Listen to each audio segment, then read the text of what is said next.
21 of the House of Commons Standing Committee on Transport, Infrastructure and Communities. Pursuant to Standing Order 1082 and the motion adopted by the committee on Tuesday, April 18th, 2024, the committee is resuming its study of competition in rural and remote communities air travel. Colleagues, before I begin, just a couple of reminders regarding avoiding audio feedback. Monsieur le Président, je suis désolé de vous arrêter, mais la traduction en français ne se fait pas présentement. Apologies, Mr. Chair. We can't hear the French interpretation. Well then, we'll wait. Is it working now? I can hear you in French because you're speaking in French, but when you speak in English, I can't hear in French. Our colleague, Monsieur Lemire. Merci. OK, parfait. Ça fonctionne bien? Merci beaucoup. Ça me fait plaisir. To prevent disruptive and potentially harmful audio feedback incidents that can cause injuries, all in-person participants are reminded to keep their earpieces away from all microphones at all times. As indicated in the communique from the Speaker to all members on Monday, April 29th, the following measures have been taken to help prevent audio feedback incidents. All earpieces have been replaced by a model which greatly reduces the probability of audio feedback. The new earpieces are black in color, whereas the former earpieces were gray. Please only use the black approved earpieces. By default, all unused earpieces will be unplugged at the start of the meeting. When you're not using your earpiece, please place it face down in the middle of the sticker for this purpose that you will find on the table as indicated. Please consult the cards on the table for guidelines to prevent audio feedback incidents. The room layout has also been adjusted to increase the distance between microphones and reduce the chance of feedback from an ambient earpiece. As always, these measures are in place so that we can conduct our business without interruption and to protect the health and safety from all participants, including the interpreters. Thank you all for your cooperation. Colleagues, I'd like to now welcome our witnesses. We have appearing for us from the Alliance de l'Industrie Touristique du Québec, Monsieur Sébastien Bénédicte, Vice-Président. Bienvenue à vous, Monsieur. We have from Gander Welcome, sir. Reg Wright, President and Chief Executive Officer, joining us by video conference. Welcome to you, sir. And we have from Northern Air Transportation Association, Robert Kendall, Chair, Alternate Runway Materials. Welcome to you as well. I'd also like to point out, because it's very rare that we have guests, we have Cadra et Beatrice from the University of Ottawa joining us in the back today. Welcome. Hope you enjoy the committee. On va commencer avec vous, Monsieur Bénédicte. Vous avez... We'll start with you, Mr. Benedict. You have 5 minutes for your opening statement. Over to you, sir. Thank you. Sébastien. So the alliance is simply an alliance representing over 12,000 businesses and 50 regional sector-based tourism associations. We are the largest provincial business federation specializing in tourism. You're probably wondering what tourism has to do with a committee studying the competitiveness of flights to northern and remote regions. Tourism is everywhere in your life, and it's more important than you think. In Quebec, it represents over 24,000 businesses and 350,000 jobs. When you stay in a hotel, it's a tourism business. When you eat in a restaurant, it's a tourism business. You go fishing, hunting, camping, boating, skiing, cruising. You attend a festival event, there's usually tourism business behind it. The vitality of our remote regions depends on a thriving tourism industry. It's crucial not only for the local economy, but also for the occupation of the territory, the protection of our language, and the sharing of our culture. In Quebec, we have administrative regions, but also regions. Quebec is divided into 21 tourism regions.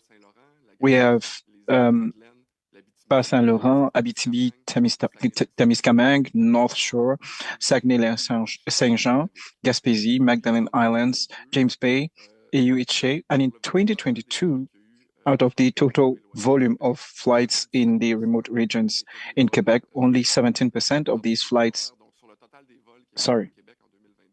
of all the flights in 2022 in the remote regions, 17% of the flights, only 3% of these flights were destined for remote areas. So when you hear these figures, you understand that it's very tough, first of all, for an airline company to have reliable and regular flights that are profitable in going to these remote regions. And when you ask tourists why they don't go on vacation to these remote areas, it is always the same 3 reasons: the price, flight availabilities, as well as reliability.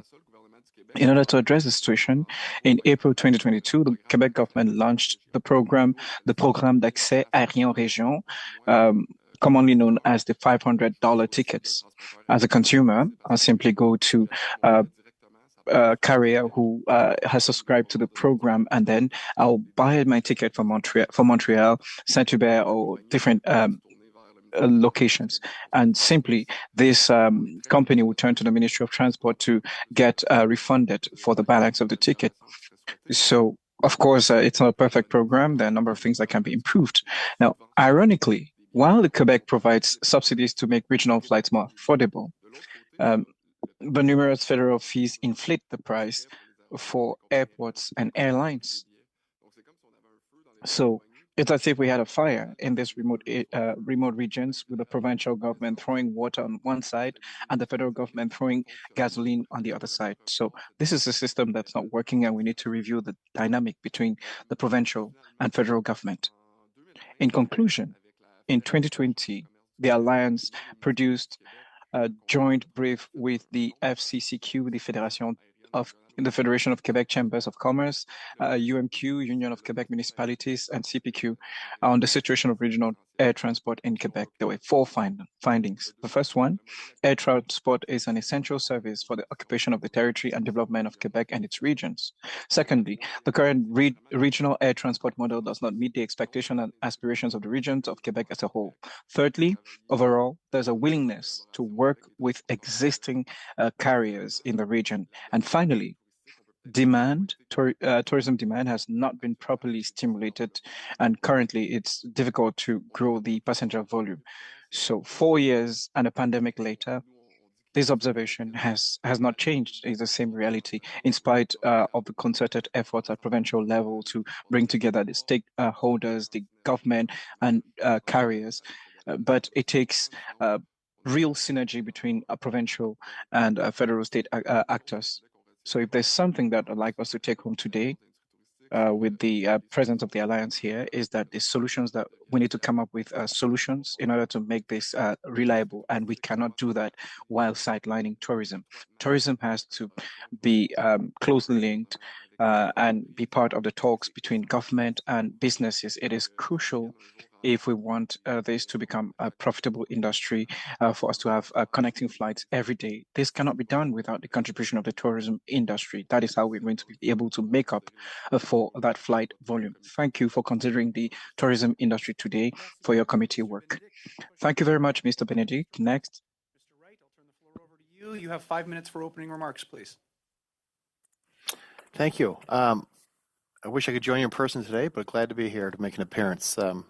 I'm from here in Gander in central Newfoundland, which may not be technically considered remote, but on my morning commute this morning, I passed 2 moose and just 3 stoplights, so it is in fact rural. And like most rural communities, central Newfoundland is a very trade-dependent economy. It's home to a billion-dollar perishables industry, notably fisheries and aquaculture. A nascent gold industry is creating thousands of jobs. Tourism is a crucial economic generator, and there's a big flow here of people, labor, and services.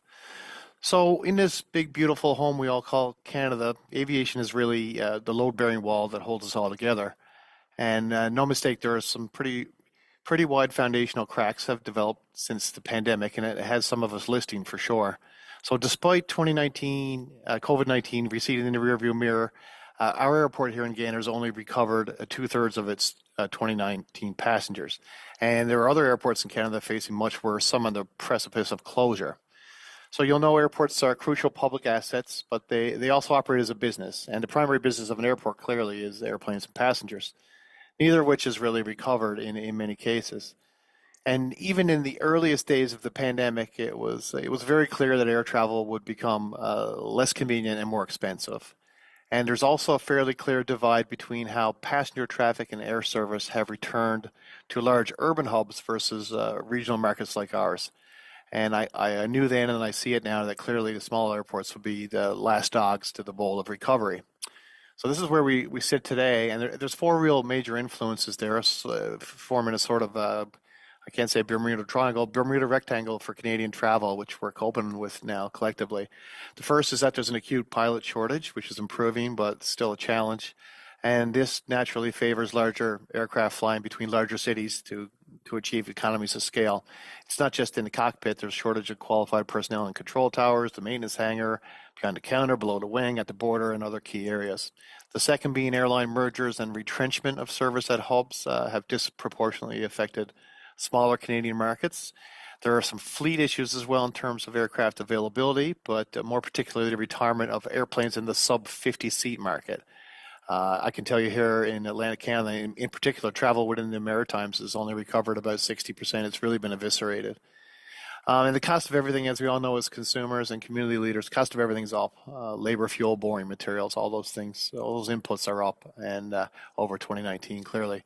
So it's important to remember that every airline in our nation exists to do an important job for all of us, but also that you need to produce returns for shareholders or owners, and that's often done with a quarterly lens. And there's nothing wrong with this. Canada's airlines do a great job, largely, and they must be well capitalized and financially healthy. But however, that mandate contradicts the social and economic utility of dependable air service for rural communities. So ultimately, it puts airlines in a position where they're choosing winners and losers, and they have an outsized voice in which communities flourish and which perish. None of us wants a Canada where only a dozen urban hubs have timely, affordable air service. Rural economies need air access if they're going to remain fertile ground for economic growth. A couple of weeks ago, I was at a meeting of all the Canadian airport CEOs, and we did discuss at that point the need for a true renewed national aviation strategy. So the National Airports Policy, which guides airport operation, and the Blue Skies Policy, which informs international bilateral air service agreements, they're almost 30 years old now. Yet we continue to use them as guideposts. Aviation has changed profoundly over those three decades, and the policy compass really needs to be recalibrated. In my view, part of that strategy should include a couple things, and one is reviewing foreign ownerships and fifth freedom rights within Canada. The second will be working with the airline and industry sectors to recruit new talent with an emphasis on pilots, but there's certainly other key positions in deficit. Government should probably have an assessment of the role it can play in subsidizing and guaranteeing a base level of air service for rural and remote communities, as happens in the EU, United States, Australia, and here in Canada to some extent too. Working with the aircraft manufacturers to incentivize the production of sub-70-seat aircraft that can operate profitably, and I stress profitably, in small, light-density spoke markets. And in the interim, I think more money probably needs to be made available for all small airports for safety-related capital. This is a universal call. All these things take money. There's that recognition, and we do also recognize this is a time of austerity and a time of constraint. I will say this, though. Combined airports pay the federal government $400 million in rent annually, and these funds are not earmarked for reinvestment in the national air network. Instead, they go to Treasury. It can be frustrating because there certainly seems to be a widespread recognition among elected officials of all stripes. Policymakers in Transport Canada, infrastructure and tourism do seem to understand that, reinvesting a portion of that $400 million to strengthen safety and service and make air travel affordable for middle-class Canadians would be a very good investment. So in terms of current context, there's still some very material impacts on our airport. Right now, our balance sheet is a little broken, and our recovery keeps getting pushed further on the horizon. So there's going to be severe tests for Gander and other small airports going forward. And I think I'd close with it's really important that we act collectively and deliberately and keep Canada's best interests at the forefront of our minds. Thank you. Thank you very much, Mr. Wright. Next, we'll go to Mr. Kendall. Mr. Kendall, the floor is yours. You have 5 minutes, sir. Thank you. Air service in Canada is, air service in the Arctic is the Trans-Canada Highway for the Arctic locations, okay? The 737 aircraft 200 series provides most of the jet service to these communities in the Arctic. In 2014, I attended a meeting with Boeing where they said that the 737-200 would no longer be supported for its gravel kit operations and that they would no longer be producing aircraft that would replace the 737-200.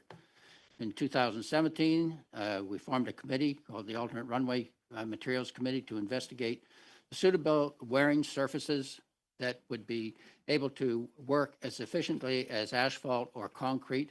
And the reason for that is because asphalt and concrete are suffering seriously due to permafrost implications in the Arctic.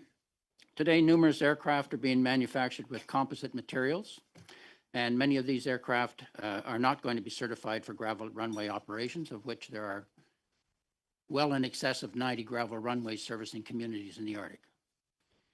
The reason composites coming into being a material of choice is that it improves fuel efficiency, it increases the cargo that can be carried in the aircraft, lowers operational costs, and increases the capabilities of lowering prices to communities themselves. However, debris from gravel runways can puncture these composite materials, and it causes very serious damages, punches holes right through the aircraft, and it's very expensive to repair, and is a serious safety issue. We've been working with Transport Canada, and they're in the process of developing a new category of hard surface.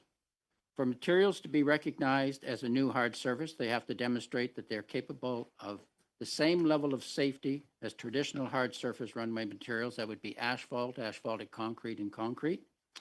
Testing is going on to verify that the structural integrity, durability, and friction characteristics, as well as their behavioral characteristics for working in Arctic conditions, are approved. Upgrading to the new category of the hard surface improves safety for all aircraft. Doesn't matter whether it's a turboprop or a jet. If it's a new, as the future rolls on and these new carbon fiber aircraft are brought into service, they'll all end up with problems from gravel. Without reliable large capacity air service to Arctic airports, and communities will continue to experience high prices for goods and services and reduced levels of service. Current materials being considered for these new categories are thin bituminous, which is being used extensively throughout the northern Saskatchewan area right now. Aluminum, which is a military-based product, been in use for over 50 years in military applications, and there is a facility in California that has been running an aluminum airport for 48 years. The aluminum links together in panels and is laid over the gravel surface. It takes some time to lay the surface, but it does not affect the service at the runway itself, at the airport itself, because they can be transitioned on a daily basis from where they've laid to where they're about to lay surface. The next product is a high-density polyethylene matting, and it links basically the same way as the aluminum panels do, and goes over the existing gravel surface. And again, aircraft servicing is not interrupted. Both of these issues, or both of these materials, can be easily removed if there's a problem with permafrost in the center of the runway, or if there's drainage issues, and then the problem can be repaired and the matting put back in place, and it can all be done with the airport staff, where if you had asphalt or concrete, you'd have to have specialists and specialist machinery coming in to make some of those repairs. Two other substances we're working with is one is called EK35, and the other one's called Dust Blocker, and they're both soil stabilization products.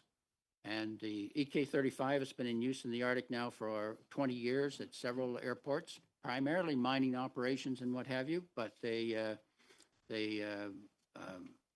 have reduced the gravel problems at these airports. However, they do have to be looked after on a regular basis and consistently upgraded. Aluminum aluminum, HDE matting, and soil stabilizers are also considered to be environmentally friendly products. The main advantage of upgrading these airports to non-gravel surfaces is to improve the safety for all types of aircraft and return jet service back to Arctic communities. Right now, Canadian North, Air North, and very soon Air Inuit will be retiring their 737-200s. The only ones operating will be a charter group, Nolanor, and I believe it's Chrono. So it's important to get the runways that require a repair done. For example, you've got Cambridge Bay that used to receive jet service, Klugtuk, Old Crow. They receive services 12 months of the year. Okay, done. Thank you, Mr. Kendall. I'm sure you'll be able to share that information during the line of questioning. Yep. That will be forthcoming. Colleagues, it's a pleasure for me to welcome to committee Mr. Herbert Pond, the Mayor of the City of Prince Rupert. Welcome, sir. The floor is yours for your opening remarks. You have 5 minutes, Mr. Mayor. I'll just ask that you unmute yourself. There you go. There we go. Thank you. Good morning. And as you said, my name is Herb Pond. I'm the mayor of Prince Rupert. As an aside, I happened to work in the airline industry for about 20 years when we went through airport devolution and deregulation of airlines. And so I kind of have an interesting perspective on all of it. This morning, I hope to frame my comments through the lens of nation building. Most of the concerns of today's leaders most of the concerns that today's leaders deal with come from the vast majority of Canadians living in large urban centers. They're grappling with growth and the challenges of maturing cities, but not nation building. But there still remains a portion of the country that's very much pioneering, indeed nation building. And that's certainly the case in Prince Rupert, where 12,000 residents are creating one of Canada's most important trade corridors, currently Canada's third largest port. The most recent announcement by AltaGas brings the current committed projects to over $2 billion in the Port of Prince Rupert. Changes in the broader economy and the way that government services are delivered have made the task of nation building more difficult than it used to be. The tools available at the community level have become outdated. It used to be that a town grew up around an industry. Merchants built retail shops and paid property taxes. Workers brought families, built homes, and paid property taxes. Those taxes paid for the services that kept the town alive, and that was the compact, and it worked. Today, the retailers in small towns drive vans with Amazon logos, and they pay no local taxes. And increasingly, the workers are fly in, fly out, and pay little or no local taxes. And the same in a different way is true of airlines and airports. Not long ago, Transport Canada owned and operated our airport and many, many others. And it was a recognition that in nation building, communities require core assets to be put in place because they're necessary long before they're viable.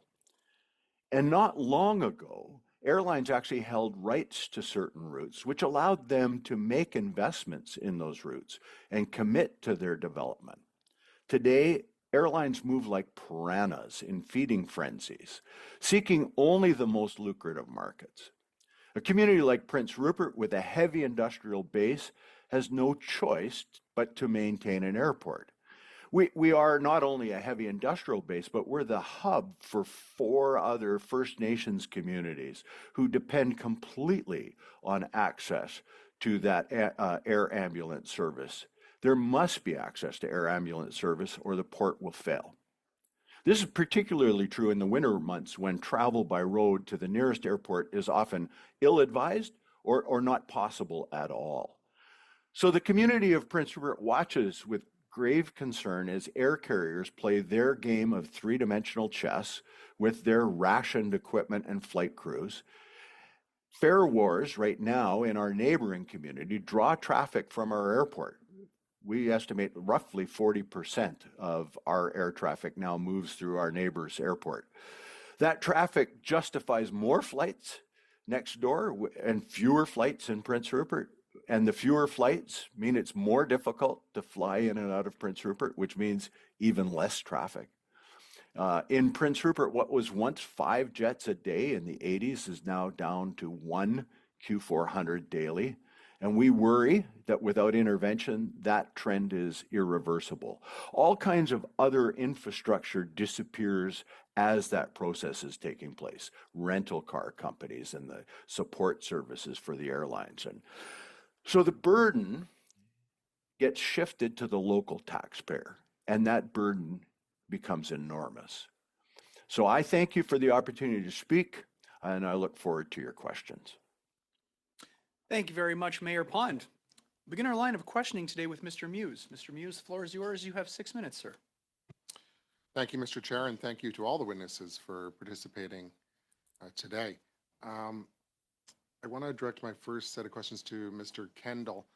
We had last meeting here someone who appeared as an individual, but they were with Arctic Aviation, and was speaking about the aluminum runways, and I understand she's going to be submitting a written brief as well, which will be instructive, I think. But maybe we can start with that. It seemed to me that that was a good opportunity to expand the capabilities of our northern airports. And I know you spoke to that. You were cut off towards the end. You were about to maybe cite some of the statistics around that and some of the locations. So maybe you can pick up there.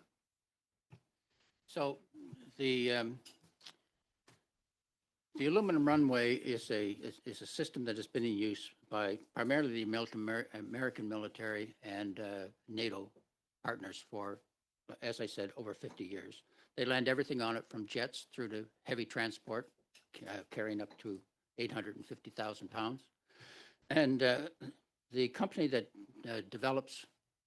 has developed an aluminum runway for military use has now developed one for commercial use, which is twice as strong as the military version, and has been designed ideally for locations where there is going to be limited maintenance capabilities, something that only that would be able to deal with permafrost issues, and it's going to last for years. And the reason that we have, I took a group of people down to 29 Palm Air Marine Training Base to show them the runway that has been there for 48 years. And some of the panels that are on that runway are the same ones that were installed 48 years ago. So we know that it's going to last. The problem is that in thinking on the money side of it, is it's probably 2 to 2.5 times as expensive as putting down an asphalt runway. But over the course of 40 years, at about the 20-year mark, it becomes equal to an asphalt runway because you don't have to resurface it all the time. And over the course of 40 years or 50 years, of course, it's far cheaper, and it's totally recyclable. So let me ask, because you indicated you've been working with Transport Canada, and you indicated a timeline of the last 10 years, frankly, since 2014, when some of these problems have been identified with the jets being able to land. So what have you encountered? Have there been regulatory hurdles, delays? Not so much hurdles. It's informing Transport Canada of the product itself, then setting down some standards that would have to be put in place in order to test, to ensure that it's got the safety aspects that are necessary and equal to or better than asphalt or concrete runways that are in place today. And as we moved along with that process, it became more involved when we ended up with other companies coming along and saying, well, we might have a product that's equal, that will do the job too. And so where is that process at today, and what's it's at the projected timeline? Right now, they're reviewing the technical data for the aluminum surfaces, and there will be some final tests that are needed at the university level to verify the tests. The HD matting is in the process of being tested now, and we should have results from that within the next 4 to 6 months to determine whether or not it will be suitable for runways. We already think it might be suitable for tarmac areas and taxiways. So, and there's talk now and discussion now as to whether or not there might be a combination of materials that can be used to lower the cost for putting these runways in place. So, it's but there are issues with asphalt right now in Arctic communities, and there's issues even with gravel runways. It's they're getting less snow, more rain. There's runoff issues, and of course the permafrost is a serious problem. So. Thank you. Let me turn as well to Reg Wright from the Gander, Newfoundland, which has got a famous history and a great story around it. But I can empathize with some of what you're saying, because just yesterday I was disappointed to learn that WestJet is dropped a couple of flights out of my home airport of Hamilton, Ontario to Halifax and St. John, so fewer people traveling to the great province of Newfoundland. And so you talked about the recovery of passenger traffic since 2019 and labor shortages and retirement of planes and a number of the issues around that. We've heard from other from airlines, both the large airlines and also the smaller ones servicing the north and remote areas, that costs, fees, regulation are all adding to the price of tickets, which has an impact. Would you agree with that? Yeah, I think anything that adds to the end use of the consumer does choke off demand for sure. And you indicated in your testimony that obviously the cost of materials is up as you're looking to do a number of projects and as you're looking for traffic to return to Gander Airport. What would be the impact of the carbon tax on that? I mean, obviously, carbon tax is applied to the cost of materials, but also anything that goes into operation of the airport. Are you able to quantify what that might be for Gander? Yeah, absent my accountant being here, I mean, anything new and incremental certainly does add to our operating cost. And your point on, the airlines talking about fees and regimes, it's important to keep in mind that Gander Airport is a national airport system airport, and we took the airport on behalf of the federal government with the intent that the community was best positioned to represent the airport's needs and the needs of constituents. But it also set up, it's based on airports being self-sustaining and recovering their costs through users' fees. And we've done a very good job of that, I believe, in most ways. I do know the last year that Transport Canada operated the airport before transfer. I think they lost $12 million before capital investment. In today's dollars, they had 155 employees. And, in the 20 years we've ran it, it was only since the pandemic that we haven't had covered our operating costs or had loss-making years. Thank you. Sorry. No worries. Thank you, Mr. Wright. Unfortunately, because you're not here, I can't give you the 15-second warning. My apologies. We'll turn it over now, prochainement, Monsieur Iacono. Monsieur Iacono, la parole est à vous. Mr. Iacono, you have 6 minutes, please. Thank you, Chair, and I wish to thank the witnesses for being here this morning. Then my questions are for Mr. Benedict. First of all, I congratulate you, sir, for your hard work in the field of tourism in Quebec. I know that you are very committed and your leadership makes a big difference. Let us know about accessibility of flights to northern, rural and remote communities in Quebec.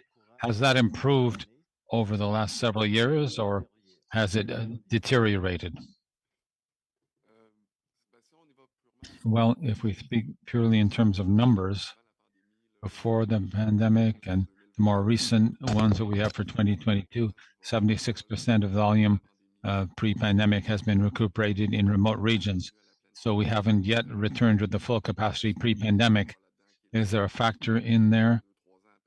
It's still 2 or 3 years later. Are there still effects that are continuing, or has there been a deterioration in flights? What can explain that? What can explain that we have not recuperated to that extent? Well, the cost of tickets is a problem because we have $500 tickets in Quebec, but on the other hand, then they're limited only for departures from Montreal, Quebec, and Saint-Hubert. So inter-region flights, it doesn't apply there. So Canadian Airlines often offer turnkey packages for international destinations. Do they do this with regional tourism destinations in Quebec? There are some, but the reliability of the flights is a problem because this is something where we rarely see. I mean, most international tourism is really the main regions in Quebec visiting, 98, 99% are Quebec tourists who go there. And through your consultations with businesses and tourism associations, whether regional or sectoral, do you have any solutions that have come out to ensure that air transport services could fulfill the needs of tourism? Yes, well, we have a program that we are mandated to use by the Quebec government. 2 years ago, they invested $10 million for new international connections. I'll explain the connection with the regional market. We have target areas or target markets such as Mexico, France, USA, where we want more direct flights. So What we've just done is that the airlines may apply for that program, and if they're accepted, there are three types of financing that they can receive. You can finance business plans for viability of new links. You can do risk management, so they launch a new link, a direct link, and if the link comes at a loss, then the government covers that through the financing in that program for the loss of the airline, and also we can finance the promotion of it, because it's one thing to create the links if people don't know that it exists, they won't fly it. So this program allows that for international links. Now, reproducing that link for regional flights, in our opinion, could work. So programs so that airlines can apply to that to get progressive funding over 3 or 5 years. The first year they could have risk management at a certain number of millions, and it could come down a bit by bit each year until it becomes fully profitable. Of the three kinds or ways of approaching it, which one is the most used out of those that you mentioned, and which is most profitable? For risk management, that's what the airlines need the most, to make sure that if the flight runs at a loss, that they don't have a loss. So they cover that. All three are important, but I would say that 90% of the envelope is really in the risk management side. For how many years have you been using that type of format? 2 years? It's only been 2 years now that the Quebec government gave us that mandate, and we had an initial mandate envelope of 10 million, which will soon be fully used. In the last few years, in the previous years, you had an increase in tourism, people who came to Quebec and so on. Here we're talking about international flights.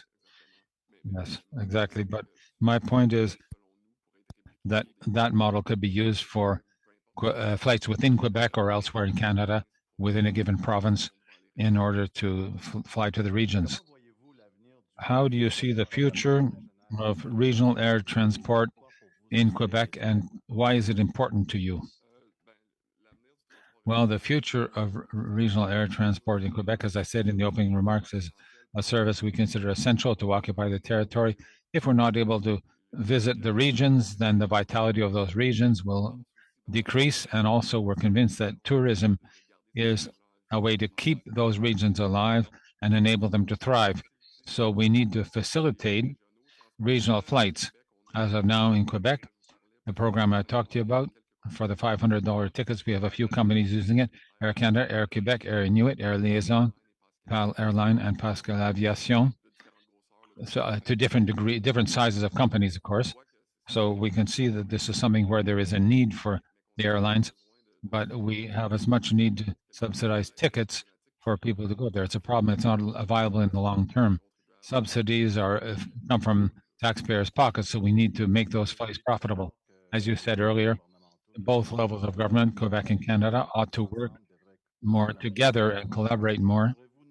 Could you give us a few approaches of how to do this so that both levels of government work in a collaborative way with you to ensure that we can increase this tourism industry?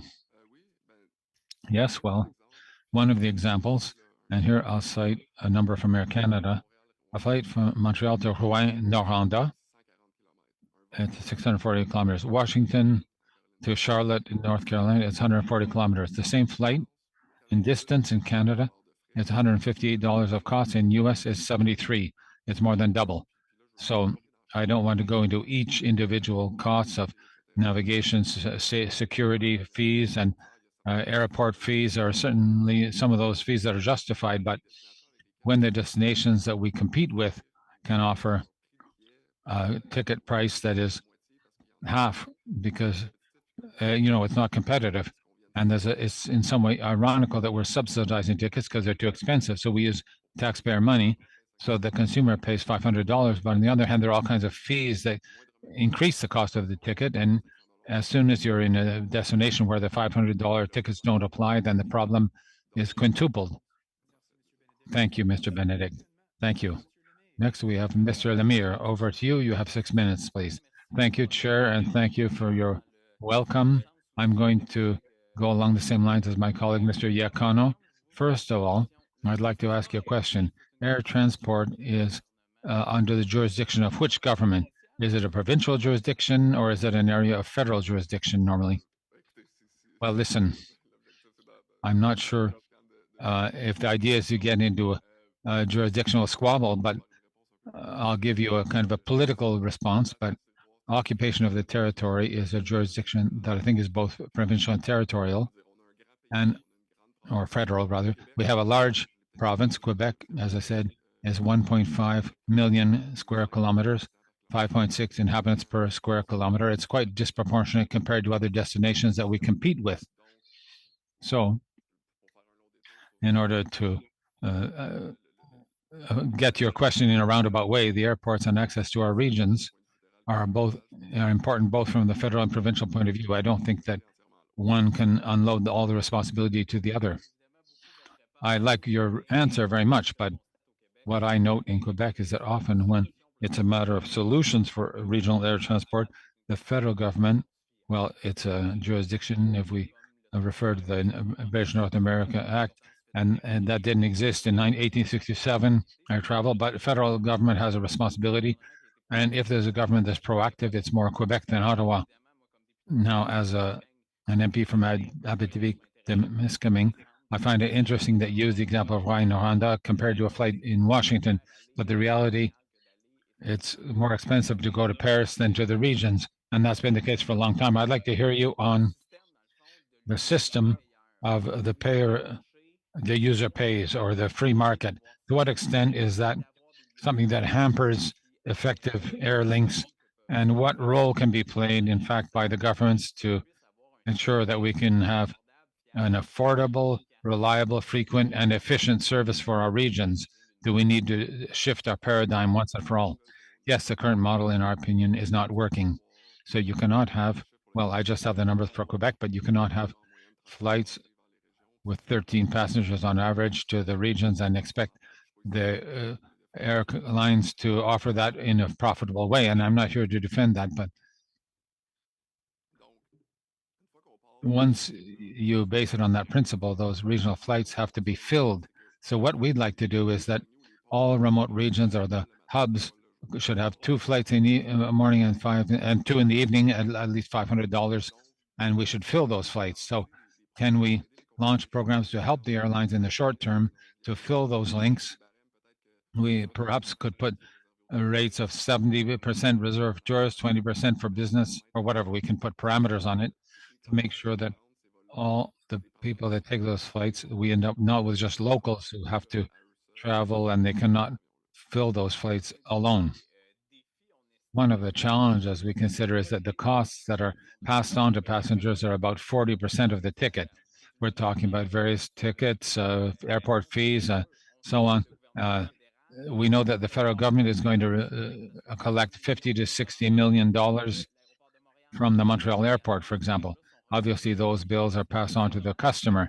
Is it normal for people who are going to Abitibi-Témiscamingue go to Montreal and so they use those services, but should they have to pay for such a large infrastructure that serves the international level, whereas that's our reference point in order to go to Canada's major city. The same thing for the tourism. There's a certain cost that's passed on, and in the meantime, the Americans invest millions of dollars in their infrastructure by the government, but we are governments, or the governments, and we target the user in order to pay for that.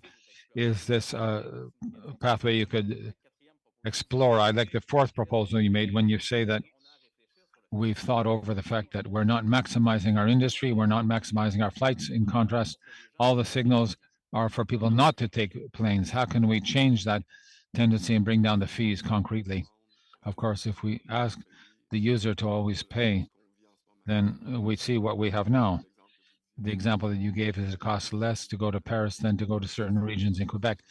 Of course, that's an example that people have in mind. We also hear, well, it's less expensive to take a full package for a vacation than to take a vacation here at home. A lot of stereotypes are involved. If we ask the user to pay for it, that's a model that is not going to be viable in the long term.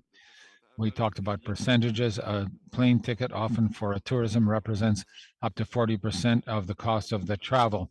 When you plan a vacation, if your budget for a family or an individual, if 40% of that money is just for the plane ticket, then certain destinations are completely out of reach or not attractive. So it can't work like that. Obviously, it requires some government money to be injected in order for the infrastructure to deal with the infrastructure and to have new links. In the cost, there's also NAV Canada cost, which is an essential service that is public but was privatized that could also be provided by the federal government if you want to have the viability of our airports in the regions.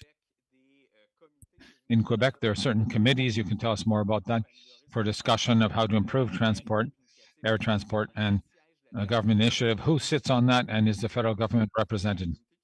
There is a committee that was launched 2 years ago, the Permanent Air Committee by the Quebec Department, and also airlines, the tourism industry, airports. Right now, there's no federal representative on it. Thank you very much, Mr. Benedict. And thank you, Mr. Lemire. Mr. Floor is yours. You have 6 minutes, sir. Thank you, Mr. Chair, and thank you to all of our witnesses. This has been a really interesting study, and I can't wait till we get to the report and the recommendations. I want to thank Mayor Pond for joining us to bring another Northwest BC perspective to the committee. And I think with your airline background as well, it's going to be a great contribution to the committee's work. Mayor Pond, you talked a little bit about the deregulation of the airport sector and the airline sector and the devolution of airports to municipalities in the 1990s. And I wonder, in your view, if that has been a good deal for small municipalities like Prince Rupert, or whether, in hindsight, the costs of that approach have outweighed the benefits.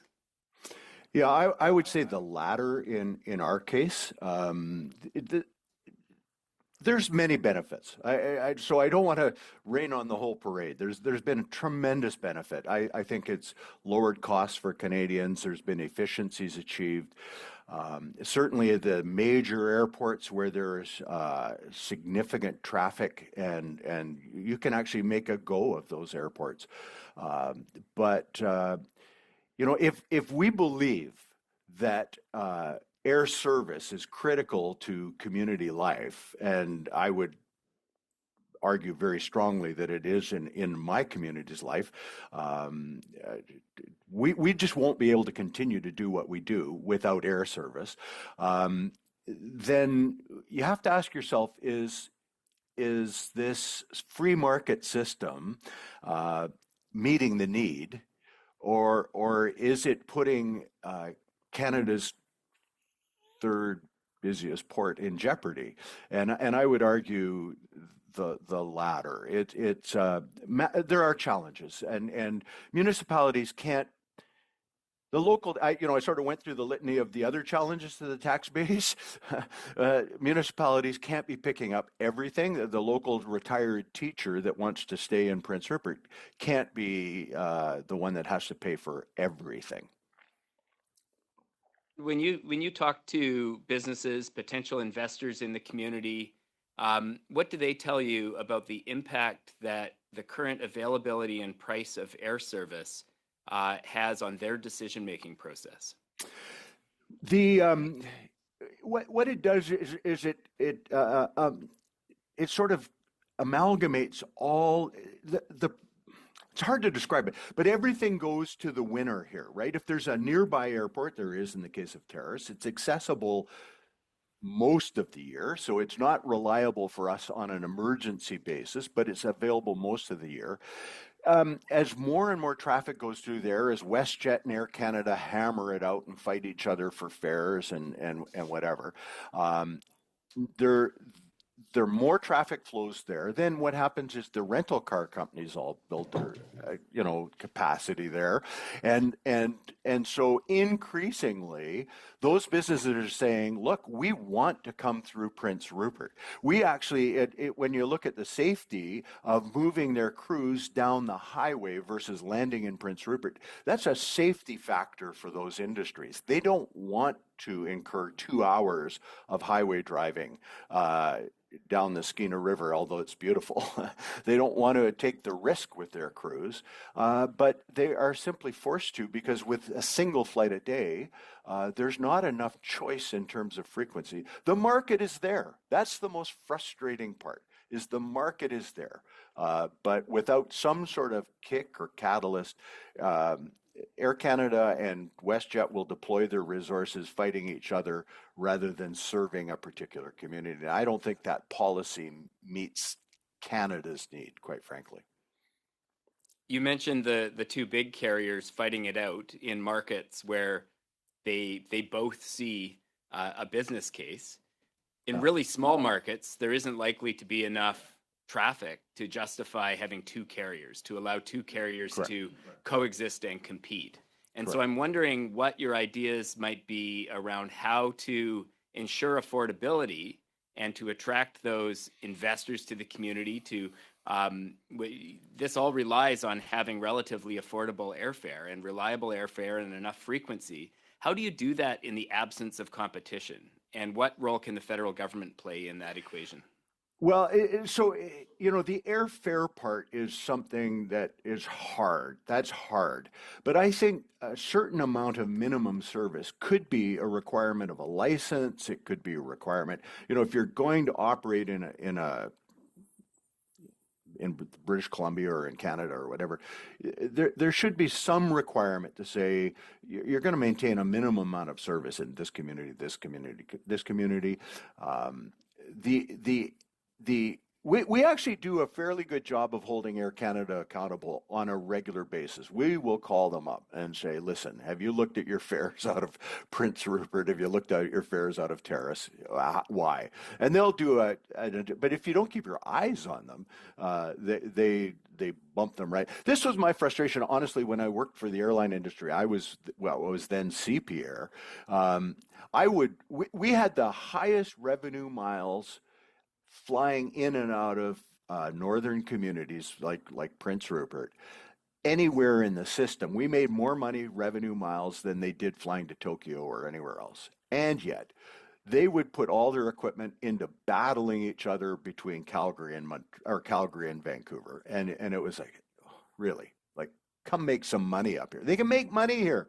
That's the most frustrating part, is they can make money here. But they're just intent on fighting with each other for market share. Thank you. Thank you very much, Mayor Pond, and thank you, Mr. Bachrach.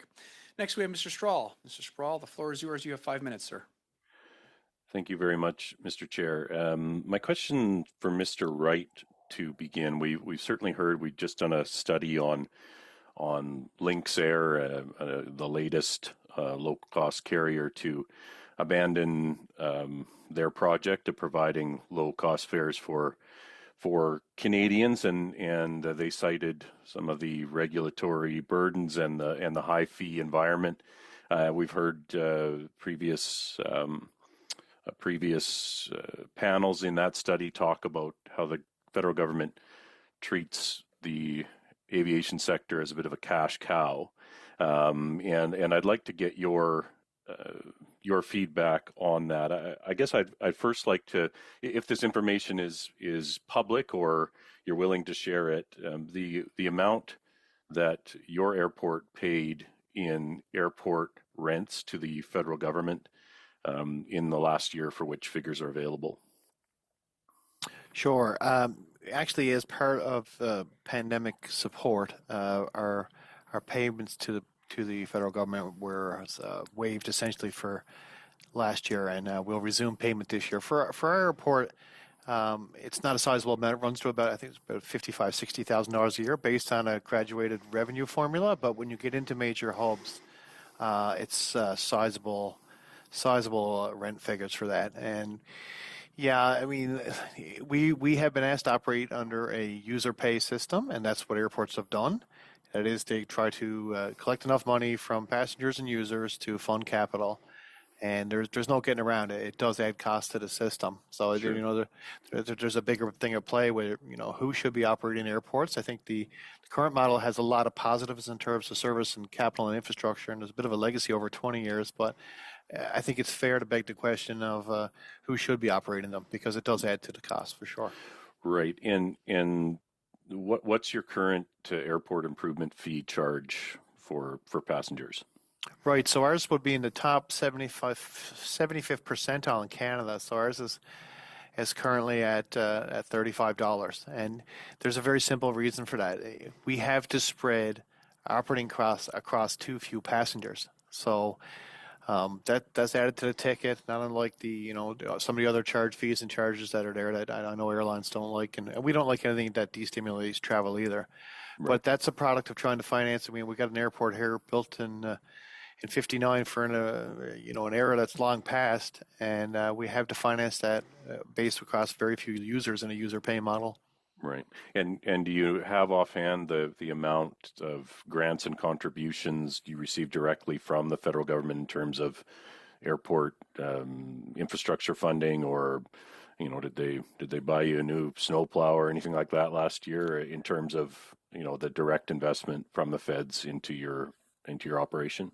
Right. No, there were a suite of measures that happened over the pandemic to sort of carry us through when our business fell off 90%, and we had to stay open for non-commercial reasons such as life-saving and medical support and things like that. So I think that amounted to almost $6 to $7 million, and did include, for a limited time, national airports like Gander were included in what's called the Airport Capital Assistance Program. You might be familiar with, which is made available to divested airports. Our argument, of course, is it's not enough in that fund. I think it's $40 million, and that hasn't changed in decades.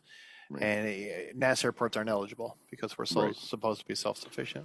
So they collect about $400 million, and there's a $40 million fund that distributes to everyone. You mentioned as well a review of the foreign ownership limits. Were you referring to what part of the aviation sector were you referring to there? Were you referring to the airports themselves, or the airlines? I know we heard some who believe that the limits within the 49% foreign ownership should be lifted to allow maybe one entity to hold that much. Is that what you were referring to, or was there another component there that you were talking about?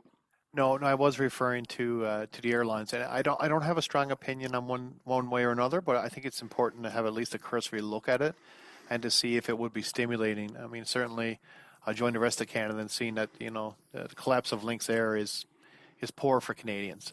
That's not something anyone wants to see, and ultimately, competitive pricing is going to be a function of the level of competition that is in fact profitable. We can't ever expect airlines to operate unprofitably at our airports.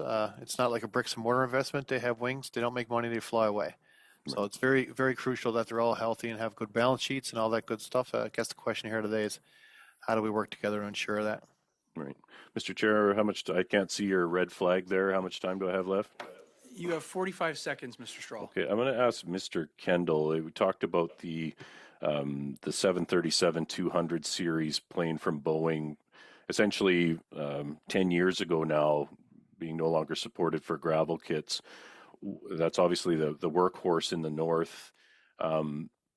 What is the anticipated service gap between when that air frame is no longer going to be viable and the new runway materials might come online? Are we looking at a crisis here where we're going to hit a major service gap for the north?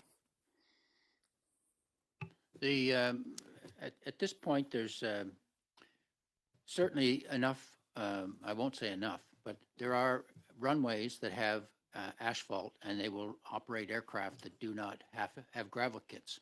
So Iqaluit, Inuvik, Whitehorse, Yellowknife, places of that nature.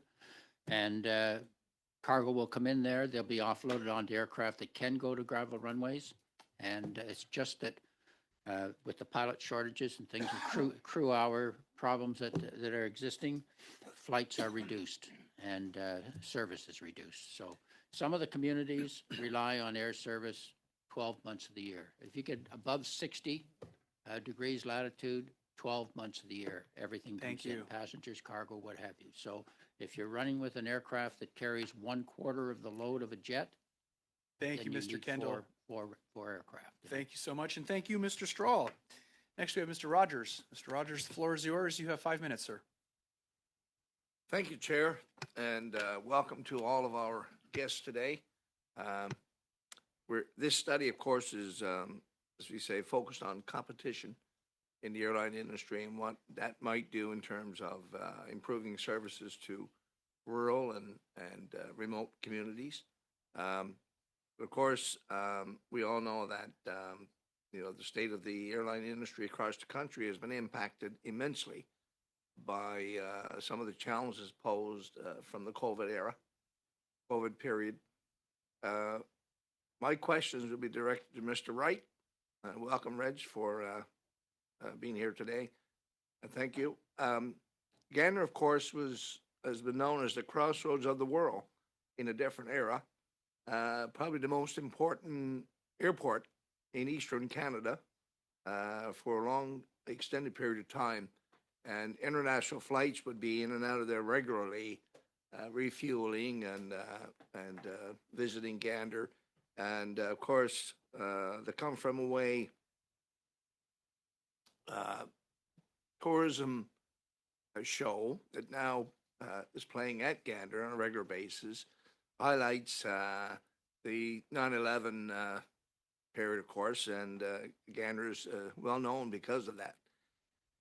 So the challenge, of course, Mr. Wright, Reg, that you might want to talk about, and what I want to ask you about today is, I hear constantly from people in central Newfoundland about the difficulty of traveling in and out of Gander because of limited flights. The cost of tickets is astronomical at times.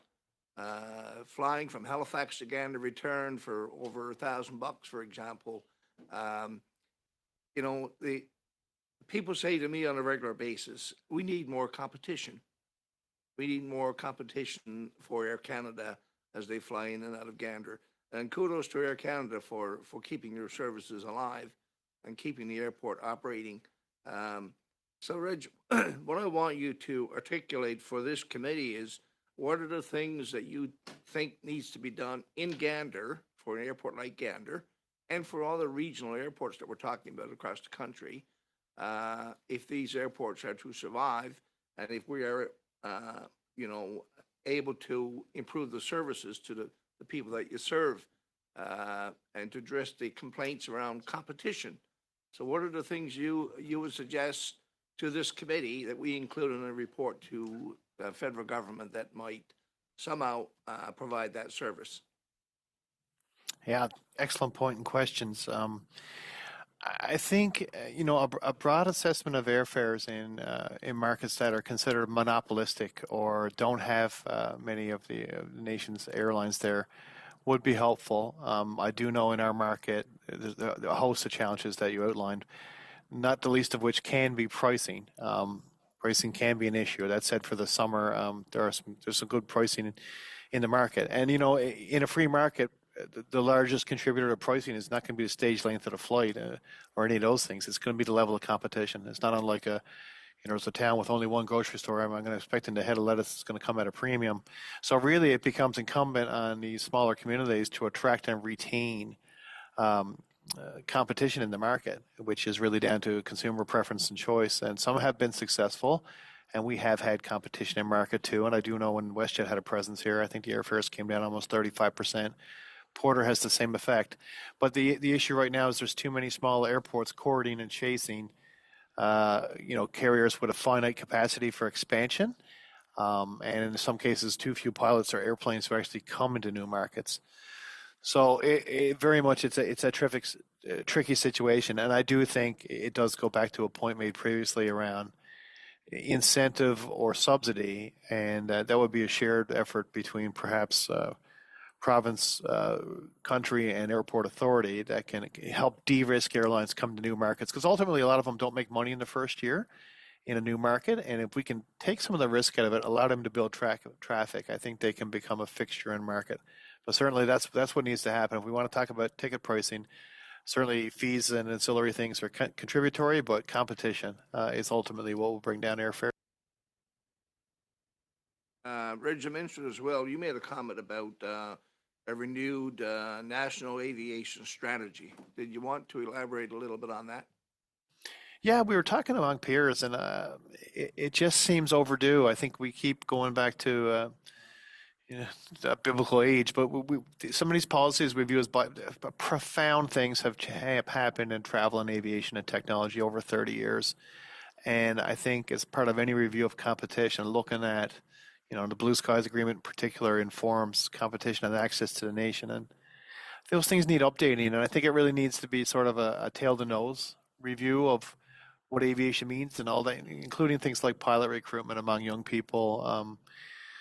All of it. It seems antiquated at this juncture, and I think it would be a great use of our collective time if we got all stakeholders around and articulated a sort of a North Star for what the next 30 years should look like. Thank you. Thank you very much, Mr. Wright, and thank you, Mr. Rogers. Prochainement, nous avons encore une fois Monsieur Lemire. À vous la Once parole. again, Mr. Lemire, you have 2.5 minutes, sir. Thank you, Chair. I'll continue with Mr. Benedict. The financing of Canada's airports is strongly concentrated in those of the country's large cities, but some of the regional airports play a key role in the economy and in tourism in remote regions. I want to talk about the program for assistance to capital, for airport capital assistance. There have been a number of people who witnesses who have told us that there's a need to review this in order to strengthen those airports. A program, it was brought in 1995, and over 30 years, it's been $38 million. That has not been increased. It remained at the same level, according to the Canadian Airports Council. This funding will be used to refurbish runways, rescue equipment, firefighting equipment, and improvement of security, according to the Canadian Airport Association. We're asking for at least 95 million to improve small airports in the regions. Within Quebec, it would be perhaps it would have maybe one airport per year, and in order to be able to invest, would that assist your industry and bring down the cost to consumers? Yes, absolutely. And something which people don't realize is that international tourists don't go to remote regions because it's complicated, but an international tourist spends twice as much as a local tourist. So we in Quebec, well, tourists come out of the urban areas and go to the airports. We want to invest in that because the issue is not just the airport, but in the regions we land very well. There's no taxi, no car rental, no shuttle, no buses to go to a destination, unless you have a specific package where the company comes and picks you up. So yes, investing in regional infrastructure is crucial, but we want to remind you that everything that surrounds it, if we want to increase the volume, if we do that, it'll improve things.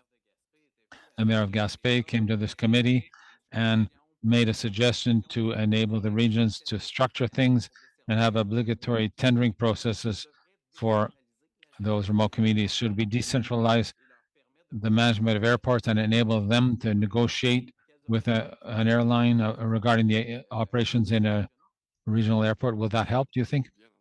To be quite frank, it's not something I have any expertise on. Thank you. That's all my time. Thank you, Mr. Lemire. Thank you, Mr. Chair. Another question for Mayor Pond, just about the price of air travel out of Prince Rupert. I just looked at flights this Friday from Prince Rupert to Vancouver, $594. From Vancouver to Toronto, $625. So the cost of a 1.5 hour flight in a turboprop is approximately the same as a flight across the country that takes 4.5 hours. I'm just wondering if that is relatively normal for in terms of what people are paying to fly to Vancouver from Prince Rupert. Yeah, yes, you're familiar with any coffee conversation, and it sounds very familiar to what I'm hearing from my colleagues on this committee here. Is that people compare that, I could have gone to Switzerland for the price of a round trip to Vancouver. Yeah, absolutely. And because the operation of a municipal airport really depends on airline traffic, both landings and airport improvement fees based on a per passenger basis, how does the current availability of flights, the current service levels, affect the financial viability of the Prince Rupert Airport? It places the burden on the taxpayer. I mean, we have a life-saving requirement to keep that airport operating, and so that burden that's been shifted over the years from other levels of government down has only one place to land, and that's on the local 12,000 people that are trying to do the Lord's work here on the North Coast in terms of building Canada's Great Gateway, right? And that's why I think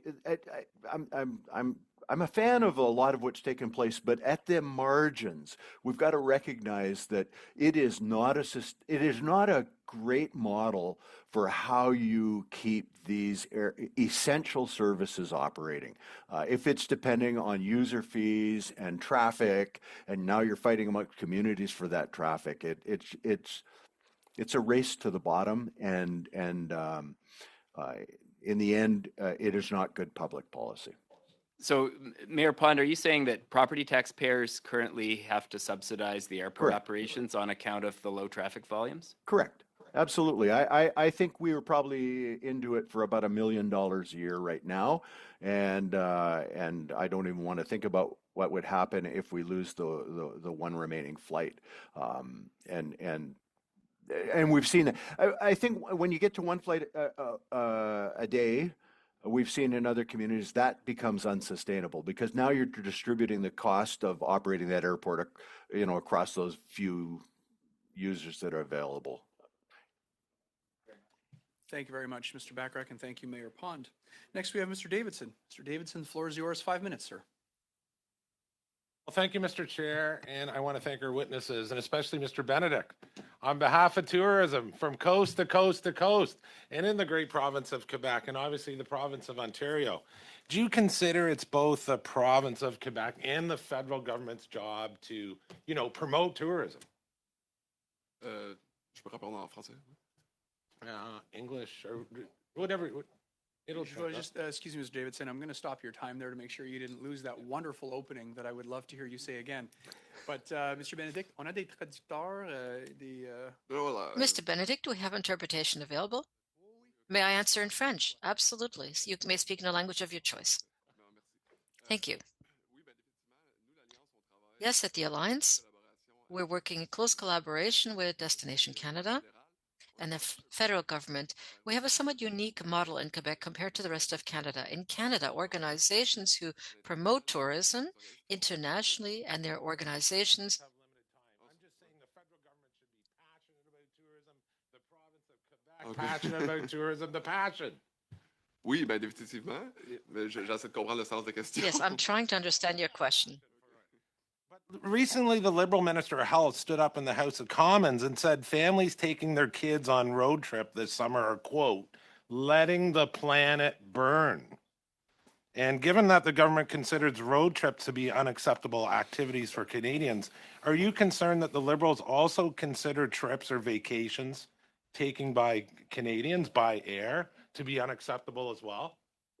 Are those comments by a minister of the Crown in the House of Commons concerning to you? Ben, j'avais pas entendu ces commentaires-là. Nous, I hadn't heard those comments. We encourage air travel as well as road travel, however we wish to travel these days. That is not an issue. Of course, the tourism issue is really focusing on sustainable development as companies as well, but there are different means of traveling throughout the country in an eco-responsible way. From my constituents on it, that this was, negative promotion of tourism, negative promotion this summer of getting Canadians out. And this came after Conservatives' opposition plan to give Canadians a break this summer, having the government actually axe the fuel taxes this summer. That would save the average family $670 to be able to come to the province of Quebec. But, again, we heard these comments from the health minister saying if you take a vacation, you're actually letting the planet burn. So those were just concerning comments to me. So I'm glad you're here promoting tourism in Quebec, because I'm sure as heck going to promote tourism right across Canada and hope that people take advantage of air travel to get to our regional airports. And you know what, Mr. Kendall, for those that can afford to do it, I hope we get lots of people up to the Arctic. So over to you, Mr. Kendall. I know the federal government is now decommissioning, I believe, and you correct me if I'm wrong, a number of NDB across Canada. I know you've spoken about, the Arctic's very unique. The Great North is very unique about aircraft that's operating. We still use the Otter, the Beaver. Canadians were leaders in that technology. And, I think we've fallen behind on a lot of this technology, back to the 737-200 not being able to operate on gravel strips once they're decommissioned. There are no replacements. So, I'm wondering about the cost to airlines. Speaking about fleet, not everyone can afford to have a full G1000 panel and shoot GPS approaches. Is the government, their pathway to decommissioning NDBs, doing a new VOR sort of highway? Do you think we're falling behind on a lot of things, not getting GPS approaches approved fast enough? You could comment on that. I cannot comment on that because I don't know the situation. Okay, no, I've been out of aviation flying skills for too long. Okay. Mr. Oh, where did he? Oh, there, Mr. Wright. Do you have any comment on us falling behind on technology and about servicing, older fleets, Mode C 1900s that are still flying around Canada that don't have the capabilities? I'd certainly would like to see the safe lifespan of certain older model aircraft extended. Some of them were great workhorses in the regional market. I don't feel like I am informed enough to understand where Canada sits vis-a-vis its perhaps neighboring countries in terms of adoption of technology. Okay. As far as the audit goes then, Mr. Kendall, has there been any closing of airports up there that you're aware of? Flight service stations, for example, FSS? I'm not aware of that, but I don't believe that airports are closing. They require those services of air services for 12 months of the year, so they're not going to shut down. Now, Thank as you far very as much, the Mr. impact, Davidson. oh, it's all over. I know, the red flag went up, sir. It's very sad. I know. I know. Thank you, Mr. Kendall, and thank you, Mr. Davidson. Next, we have Mr. Badaway. Mr. Badaway, the floor is yours. You have 5 minutes, sir. Thank you, Mr. Chairman. And I do want to, as Mr. Rogers mentioned earlier, drill down on what this study is all about, and that being northern, rural, and remote airports, and of course, trying to drill down on further measures for support. The what we're hearing today, but more so is the how. We're going to address a lot of that. We heard from the mayor with respect to leveraging all methods of transportation, albeit road, rail, water. We do recognize that we are embarking on an HFR, HSR project. And with that, recognizing within all methods of transportation, the capital investments that are needed. And with that is the operational realities to address the how to the what. That is the financing of same, and then of course including the sustainable budget implications that sometimes must include capital debt financing. So we recognize that and respect that, and it all drives toward capacity, which is part, quite frankly, of the secondary planning of municipalities.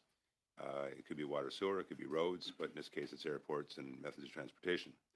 So I guess the second layer to that is going beyond the levels of service and the competition, et cetera, and really looking at the integration of movement of goods and people, connectivity, and then of course with that, the strategic investments to meet the outcomes expected. So I guess my first question to the mayor is twofold. One is the supply chain office, and working with them, it's my intent to start a process that will establish a national supply chain and logistics strategy. People, when they hear supply chain, they automatically think of moving goods, but I want to add to that because it's also moving people. And of course, with that is trying to integrate those different methods of transportation to create that fluidity. And then the second part of that, and I guess more direct to the mayor, is market studies to de-risk operational and capital budgets. Have there been market studies in your neck of the woods with respect to the need for the services and what specific services are needed with respect to the different levels of transportation? Mr. Mayor? Thank you. The supply chain piece, I'm not really particularly qualified to answer. To my knowledge, there has not been a significant market study for quite some time in this region, and I think that would be I think that'd be very enlightening. We've had some looks around the edges, but you know, data-driven decision making is always the best decision making. So that kind of work would be welcome.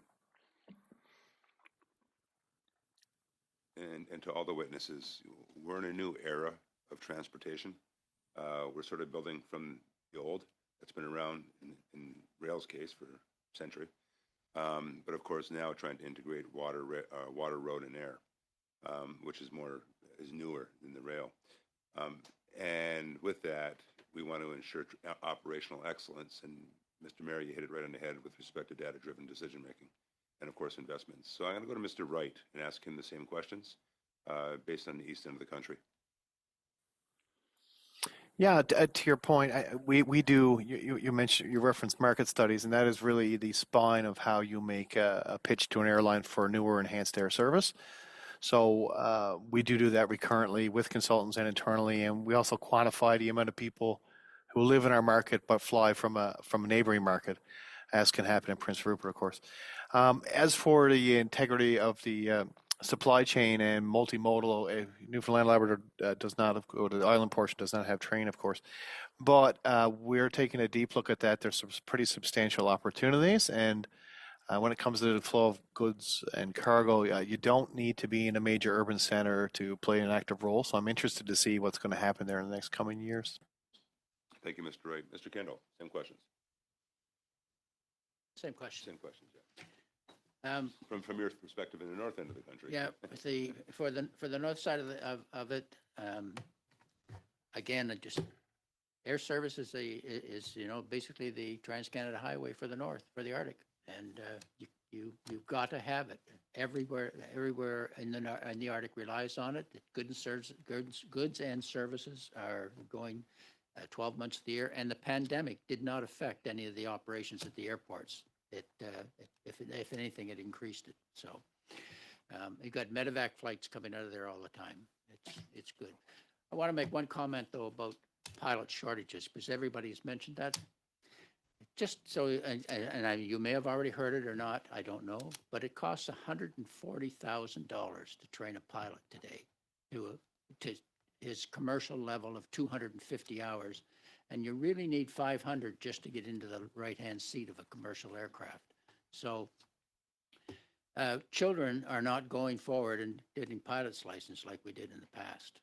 And unless there's some help with that aspect of it, you're always going to have a pilot shortage. Thank you, Mr. Kendall. Okay. And Mr. Bennett, I'll give you the last word. Same Oui, question. donc définitivement, il y a tellement d'endroits dans les régions éloignées d'un point de Yes, vue there's touristique. so many areas in remote regions where people will not do 14 hours of a flight to go to a destination. If we want our remote and northern regions to be visited, there has to be affordable air access, because we have so many beautiful regions in Quebec, but you cannot get there if you take the car. It simply doesn't work. Merci beaucoup. Thank you, Mr. Badaway. Next, we have Mr. Strahl. Mr. Strahl, the floor is yours. You have 5 minutes, please. Thank you very much again, Mr. Chair. My question is regarding the passenger protection regulations, APPR regulations, and I'll probably go back to Mr. Wright for this. Often rural and remote airports might have less technical capacity in terms of being able to allow planes to land in inclement weather, fog, snow, that sort of thing, where there's limited visibility. And I know the airlines have raised concerns about whether or not, if the new proposed APPR regulations that the CTA has proposed come into effect, the result could be simply a choice to reduce services in regions where there's risks of delays or risks of cancellations. Have you looked at those new proposed regulations? Has the Gander Airport responded or provided any feedback on them? And do you share that concern that if the regulations are too onerous, if there is that it will result in actually a loss of service or less service to rural, remote, and northern communities? Yeah, absolutely do share that concern. It's a very delicate balance to protect the needs of consumers, which I think we universally would all agree on, but there may be unintended consequences. And without getting into too much detail, I think one of the demands for time in which a delayed flight has to be recovered by the airline make it very easy for them to axe markets that don't have daily service.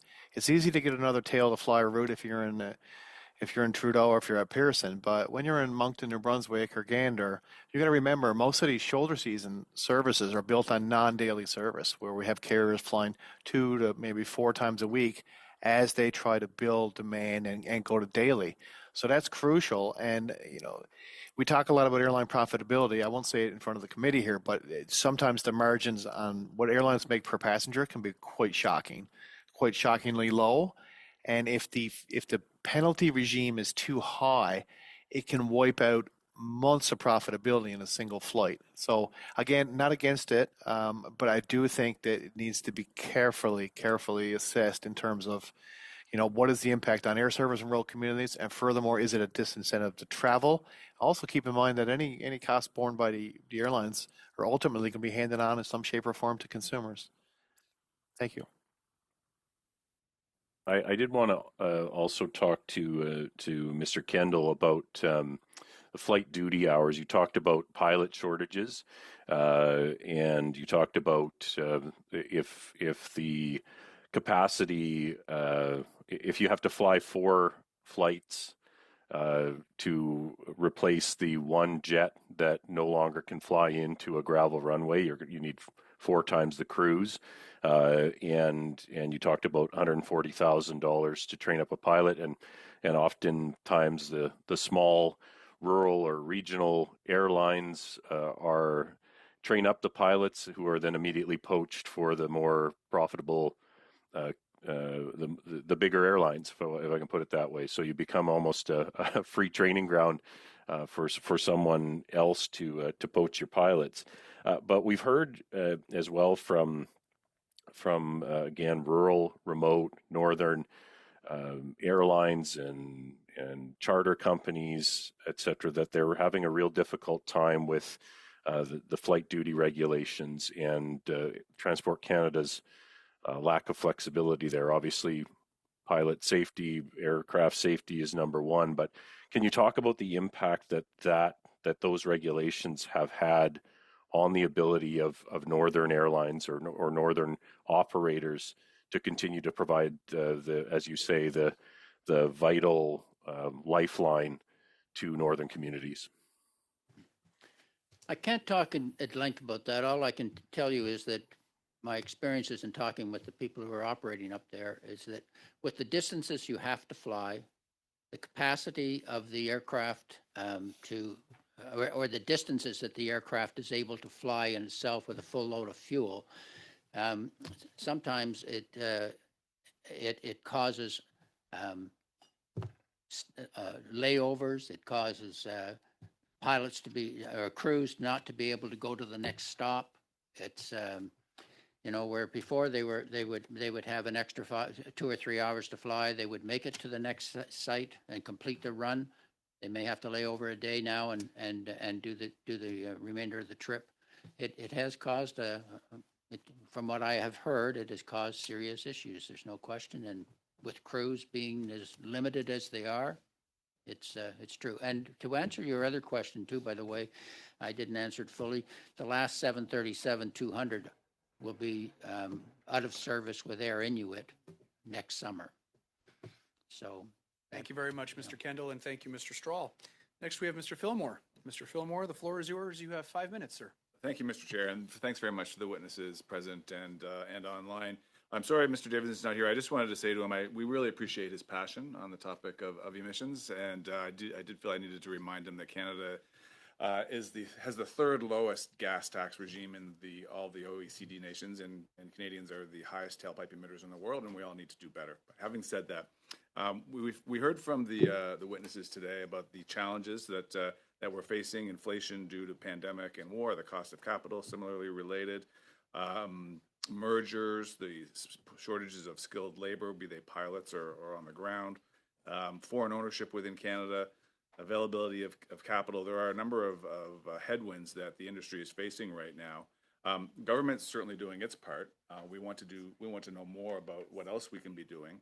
But the standout in the testimony so far for me this morning has been the role of industry partners and what partners can do. Mr. Kendall, we heard you speak about alternate runway materials as an example. I wonder if the witnesses would care to opine on what the role of industry partners might be in helping to solve or face the headwinds that lie ahead in a broad sense. And perhaps Mr. Wright, you mentioned in particular the development of a new aircraft. Could we hear about the role of industry in solving these problems? Yeah, I think that it's a sort of a universal problem across rural jurisdictions in the world that there is not yet any ready replacement for something in, say, the sub 50 seat range that is intended to service light density spoke markets and can operate economically. I think a lot of those problems would be solved with the development of that, and those partnerships with aircraft manufacturers, especially if they're sort of multinational, that is more than one country is involved in supporting its development and working with industry. I think some sort of an accelerator fund or something for something clean and efficient that can make those loops in a profitable and environmentally friendly standard would be welcome in almost every small spoke market in the world. Thank you for that. Mr. Benedict, I wonder if there's any role for, development of destinations by destination partners that can help to ease some of the challenges, if that makes any sense to you. Oui, ben quelque chose que je mentionnais. Yes, as I mentioned a little bit earlier, is that beyond the issue of arriving at destination in remote areas, there's not sufficient volumes. When tourists arrive, they can't rent a car, there aren't any shuttles or buses to actually reach their destination. So we need to develop infrastructures for airports to welcome tourists, but to also have the surrounding services available.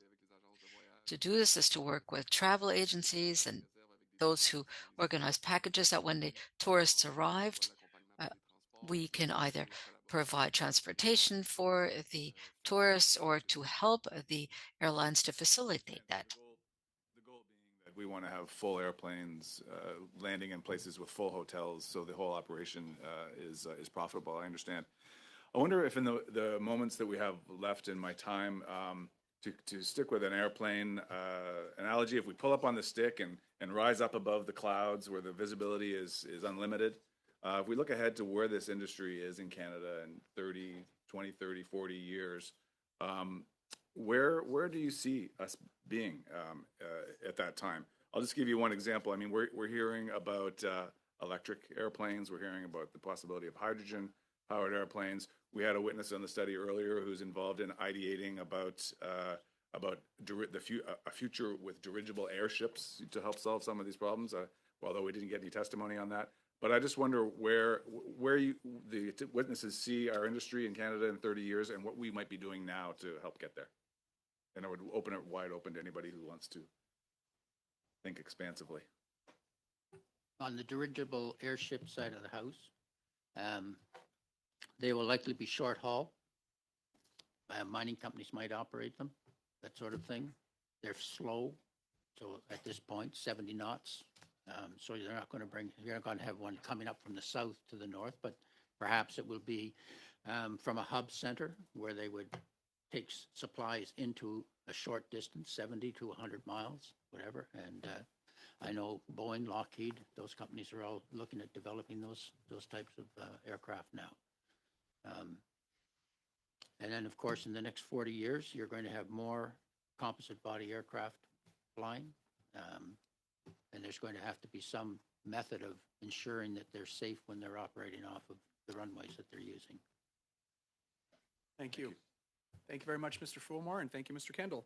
Prochainement, nous avons Monsieur Lemire. Monsieur Lemire, la parole est à vous. 2 minutes et demie, s'il vous plaît. Mr. Lemire, you have the floor for 2.5 minutes. Thank you, Mr. Chair. Mr. Benedict, one of the big issues for regional airlines, in addition to the cost of service, is to have an adapted schedule. For example, Rouen, Naranda, the schedules have often varied over the past few years. It's almost impossible to come back from Europe without spending a night in Montreal. So that limits international travel to our destination. As well, people like to have a single connection on one ticket to be protected if ever there were a delay or cancellation, which happens quite often, and to have also good prices for international flights from Canada. I'd like to hear you speak about the agreements between carriers, because one of the concerns was to be covered in the case of cancellations, etc., or delays. Is there a way of taking action, perhaps legally or in another means, to ensure that we are facilitating moving from one to another, that is either for the baggages or our connection, to make sure that there are actually more options available on the market, that there's greater competition? Maybe we could speak about Montreal and other regions to make sure that there are no penalties tied to this. We always say that we have to make tourism easier. It's very complicated. If it's complicated for a tourist, the person's going to change their destination, it's going to change the trip. Unfortunately, often it's about the connection. If you have one airline that's providing one route that's difficult, but perhaps it could work with another, and to facilitate the route, that would contribute to these tourists wanting to visit the regions.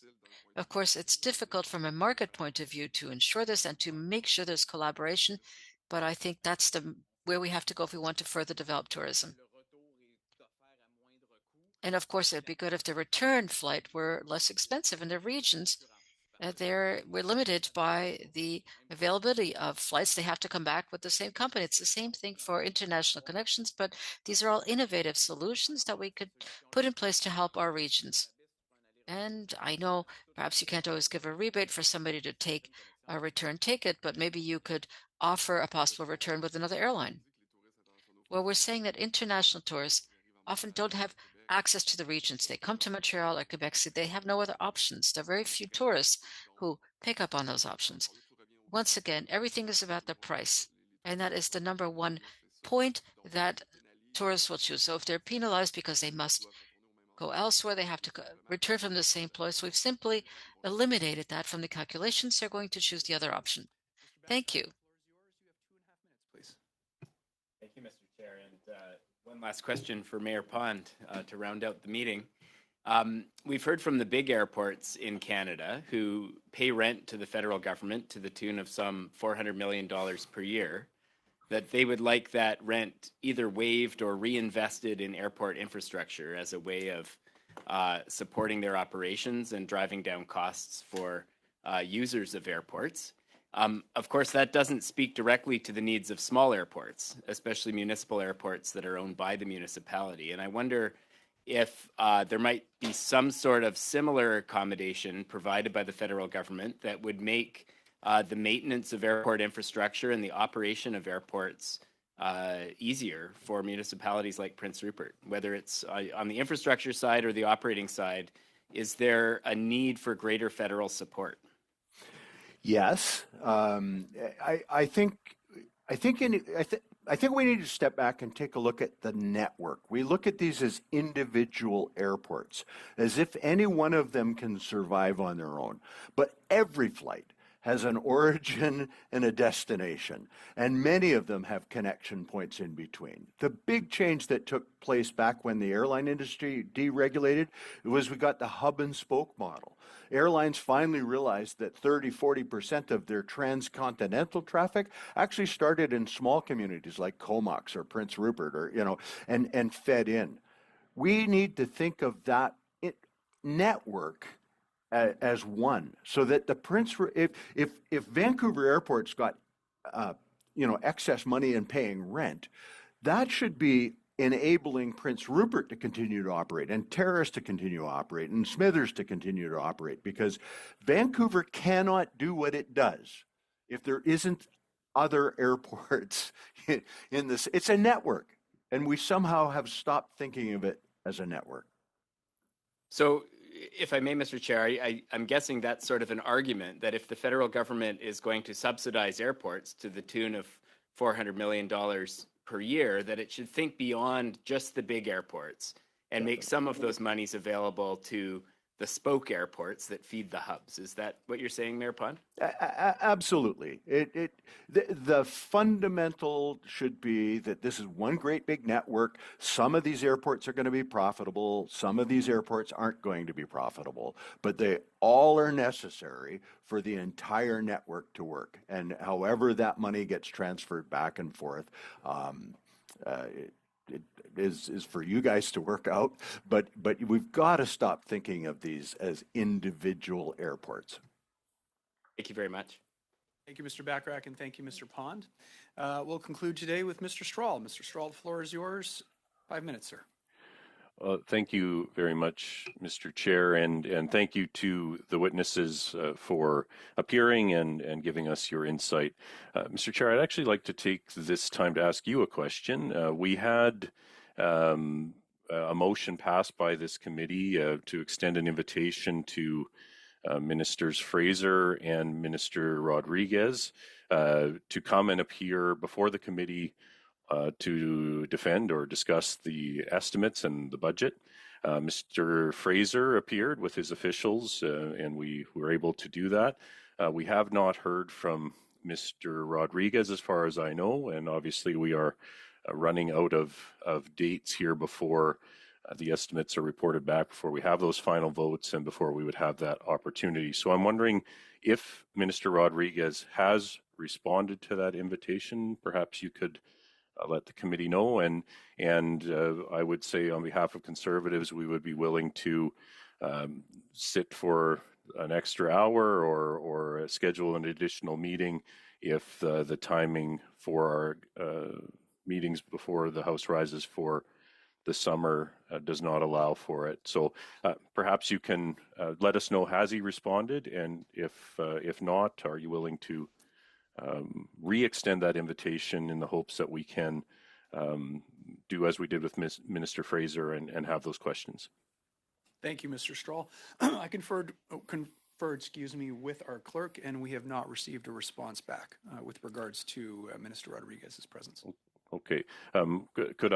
Would you be willing to reach back out to his office and with that invitation again, and again with the knowledge that certainly from our side of the table, we'd be willing to extend hours, meet on a day we don't normally meet, provided that there are resources made available. But I would ask you don't have to respond to it, but I would simply ask that you do re-extend that invitation and perhaps look for offer him more flexibility if he has not responded to the committee that is charged with holding him accountable for the money that is spent on his file. So I'm hopeful that we have a positive response by the next meeting.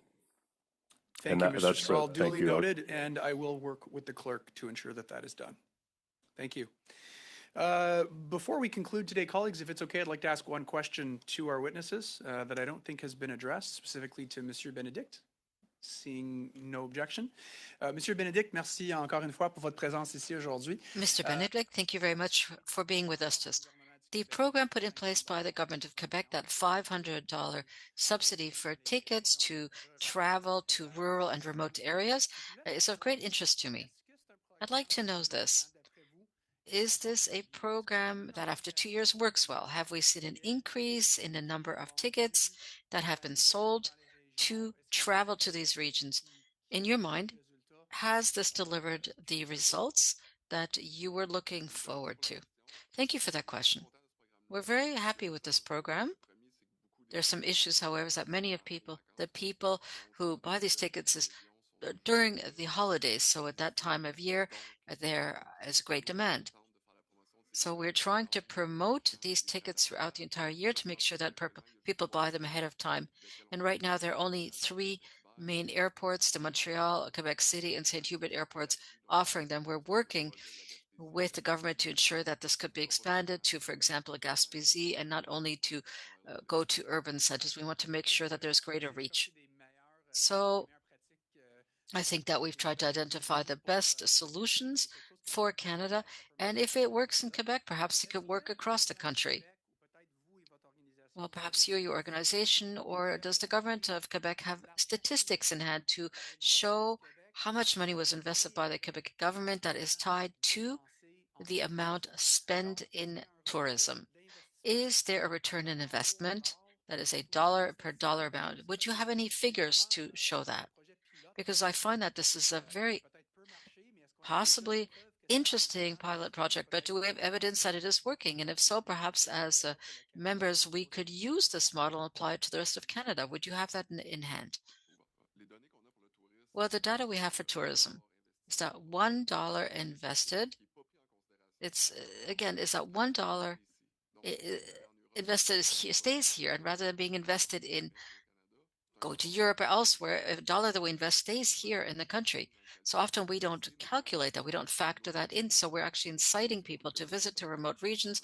And we also have many indigenous communities that offer modern tourism infrastructure. To investing to make people stay here is not necessarily so much of a benefit, but it does ensure that people stay here.